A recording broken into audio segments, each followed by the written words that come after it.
नमस्कार मैत्रिणींनो. आपल्या महिला आपण कशा असतो ना, की आता चातुर्मास सुरू होणार आहे. आषाढ महिना संपत आला आहे. तेव्हा त्याकरता आषाढ महिन्याच्या शेवटच्या दिवशी आपण दीपपूजा करतो.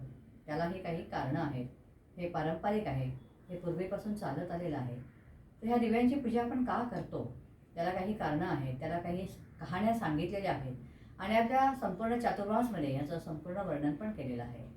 आणि त्याच्या आधी मला तुम्हाला सांगायचं आहे की जेव्हा आपण दिवा बघतो तेव्हा आपल्याला निश्चितच आठवते की आपलं बालपण, की शुभम करोती म्हणा मुलांनो, शुभम करोती म्हणा. संध्याकाळ झाली की आपण दिव्यासमोर लावून, दिवा देवापुढे लावून त्याच्या करोती म्हणतो. तर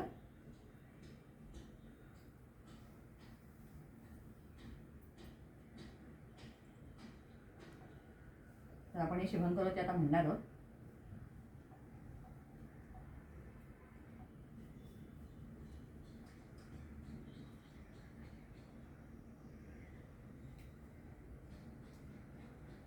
तर तुम्ही एका कहाणी ऐकायला उत्सुक आहात की नाही?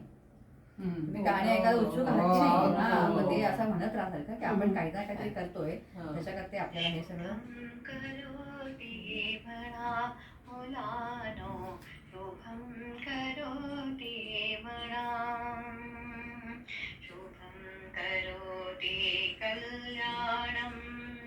शुभं करोति कल्याणं दिव्या दिव्या रे दीपत्कार कानी कुंडल मोतीहार दिव्यास पाहून नमस्कार हा रिवाज आहे जुना रिवाज आहे जुना शुभं करोति म्हणा मुलानो शुभं करोति म्हणा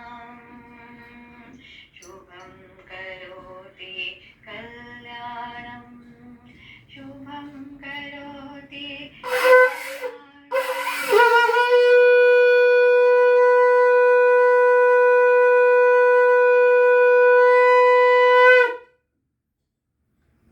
तर मंडळी, अशी ही दिव्यांची पूजा.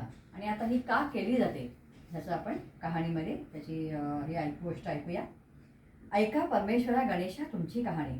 निर्मळ मळे उदकाचे तळे, बेलाचा वृक्ष सुवर्णाची कमळे, विनायकाची देवळे रावळे. अहो मनाचा गणेश मनी वसावा, हा वसा कधी घ्यावा? श्रावण्या चौथी घ्यावा, माही चौथी संपूर्ण करावा. संपूर्णाला काय करावं? पशा पायलीचं पीठ कांडावं, 18 लाडू करावे, 6 देवाला द्यावे, 6 ब्राह्मणाला द्यावे, 6चं सहकुटुंबी भोजन करावं. अल्पदान महापुण्य असा गणराज, मनी घ्यायजे पाविजे, चिंतित लाभिजे, मनःकामना निर्विघ्न कार्यसिद्धी करीजे. ही 5 उत्तरांची कहाणी, 5 उत्तरी सफळ संपूर्ण. तर ही आपण गणेशाची कहाणी केली, कारण प्रत्येक कहाणीच्या आधी गणेशाची कहाणी करण्याची प्रथा आहे. आणि आता आपण बघूया दिव्यांच्या औसेची ही कहाणी. पुढे ये थोडीशी. ऐका दीपकानं तुमची कहाणी. आटपाट नगर होतं. तिथे एक राजा होता. त्याला एक सून होती. तिने एके दिवशी घरातला पदार्थ स्वतः खाल्ला आणि उंदरावर आळ घेतला. आपल्यावरचा प्रमाण टाळला. इकडे उंदराने विचार केला, आपल्यावर उगाच आळ आहे, तेव्हा आपण तिचा सूड घ्यावा. असा सर्वांनी विचार केला. त्याने रात्री हिची चोळी पाहुण्यांच्या हंतरुणात नेऊन टाकली. दुसऱ्या दिवशी तिची फजिती झाली. सासू दिरांनी निंदा केली. घरातून तिला घालवून दिली. हिचा रोजचा नेम असे, रोज दिवे घासावे, तेलवात करावी, ते स्वतः लावावे, खडी साखरेनं त्याच्या ज्योती साराव्या. दिव्यांच्या औसेच्या दिवशी त्याला चांगला नैवेद्य दाखवावा.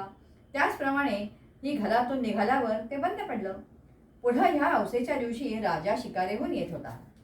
एका झाडाखाली मुक्कामाला उतरला. तिथं त्याच्या दृष्टीला एक चमत्कार घडला. आपले सर्व गावातले दिवे अदृश्य रूप धारण करून झाडावर येऊन बसले होते. एकामेकापाशी गोष्टी करत होते. कोणाचे घरी जेवावयास काय केलं होतं, कशी कशी पूजा मिळाली, वगैरे वगैरे त्यांची चौकशी चालली होती. सर्वांनी आपापल्या घरी घडलेली हकीकत सांगितली. त्याच्या मागून राजाच्या घरचा दिवा सांगू लागला, बाबांनो काय सांगू, यांना माझ्यासारखा हतभागी कोणी नाही बरं. मी दरवर्षी सर्व दिव्यांमध्ये मुख्य असायचा. माझा थाटमाट जास्ती आवाजचा असायचा. त्याचा यंदा अशा विपत्तीत दिवस काढावे लागत आहेत. इतकं म्हटल्यावर त्याला सर्व दीपिकाने विचारलं की असं होण्याचं कारण काय रे? मग तो सांगू लागला, बाबांना काय सांगू, मी या गावाच्या राजाचा घरचा दिवा. त्याची एक सून होती. तिने एके दिवशी घरातला पदार्थ स्वतः खाल्ला आणि उंदरावरती आळ घातला. आपल्यावरचा प्रमाण टाळला. इकडे उंदराने विचार केला, हा आपल्यावर उगाच आळ घातला आहे, तेव्हा आपण हिचा सूड घ्यावा, असा सर्वांनी विचार केला. रात्री तिची चोळी पाहुण्यांच्या अंथरुणात नेऊन टाकली. दुसऱ्या दिवशी तिची फजिती झाली. सासू दिराने निंदा केली, घरातून तिला हकलून दिली. म्हणून मला हे दिवस आले. मी दरवर्षी माझी मनोभावे पूजा करीत असे. ती जिथं असेल तिथं खुशाल असो बिचारी, असं म्हणून तिला आशीर्वाद दिला. घडलेला प्रकार राजाने श्रवण केला. आपल्या सुनेचा अपराध नाही अशी त्याची खात्री झाली. तो घरी आला. कोणी प्रत्यक्ष पाहिले आहे काय म्हणून त्यांनी चौकशी केली. तिला मेणा पाठवून घरी आणली. झाल्या गोष्टीची क्षमा मागितली. साऱ्या घरात मुखत्यारी दिली आणि ती सुखानं रामराज्य करू लागली. तर जसा तिला दीपक पावला आणि तिच्यावरचा आळ टळला, तसा तुमचा आमचा टळो आणि ही 60 उत्तराची कहाणी 5 उत्तरी सफळ संपूर्ण होईल.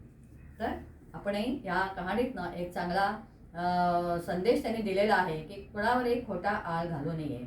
पूर्वीच्या ह्याच्यामध्ये काय असे की चातुर्मासामध्ये प्रत्येक दिवसाची वेगवेगळी कहाणी दिलेली आहे आणि वेगवेगळ्या कहाणीमध्ये वेगवेगळे संदेश दिलेले आहेत. तर मला तर असं वाटतं पुढच्या पिढीने हे ऐकावं. भले त्यांना काही गोष्टी पटणार नाहीत, पण आज ही प्रथा आहे आपली, आज अनेक वर्ष चालत आलेली आहे. तर ते निदान ह्या कहाण्या वाचून श्रावण महिन्यातल्या आपण सगळ्यांनी ते दिवस निश्चितच चांगले साजरे करूया, नाही का? तुम्हाला पटतंय की नाही सांगितलेलं?